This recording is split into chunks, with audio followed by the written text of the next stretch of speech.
ये बात शायद आज तक किसी ने आपको ना बताई हो, लेकिन अगर आपका मायदा हर वक्त खराब रहता है, खाना खाने के बाद गैस, अफारा या बदहजमी शुरू हो जाती है, तो हो सकता है आप रोजाना एक ऐसी गलती कर रहे हों जो आपके हाजमे को आहिस्ता आहिस्ता कमजोर कर रही है। आज मैं आपके साथ एक ऐसा रिवायती घरेलू नुस्खा शेयर करने जा रहा हूं जिसे लोग बरसों से इस्तेमाल करते आए हैं।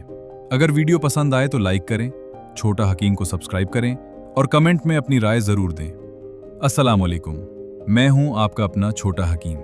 आज के नुस्खे के लिए आधा चाय का चम्मच अजवाइन, आधा चाय का चम्मच सोनफ और एक चुटकी काला नमक लें। इन तीनों चीजों को हल्का सा पीस कर अच्छी तरह मिक्स कर लें।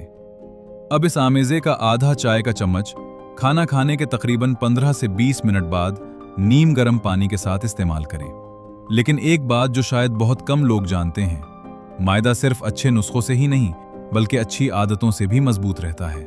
अगर आप हर नवाला अच्छी तरह चबाकर खाएं, जल्दी जल्दी खाने से बचें और खाने के फौरन बाद लेटने के बजाय थोड़ी देर चहलकदमी करें, तो आपका हाजमा पहले से बेहतर रह सकता है। और अभी एक जरूरी बात बाकी है।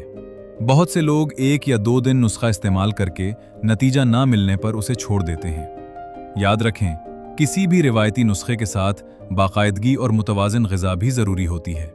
इसलिए इसे मुसलसल चंद दिन इस्तेमाल करें और साथ ही पानी मुनासिब मिकदार में पिएं। ज़्यादा तुली हुई, मसालेदार और बाज़ारी चीज़ों से हत्तल इम्कान परहेज़ करें।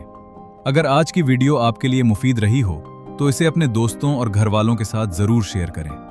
हो सकता है आपकी एक शेयर किसी दूसरे इंसान के लिए फ़ायदे का सबब बन जाए।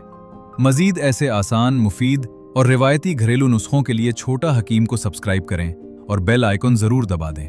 अल्लाह ताला आप सबको सेहत कामिला, खुशियाँ और आसानियाँ अता फरमाए। आमीन।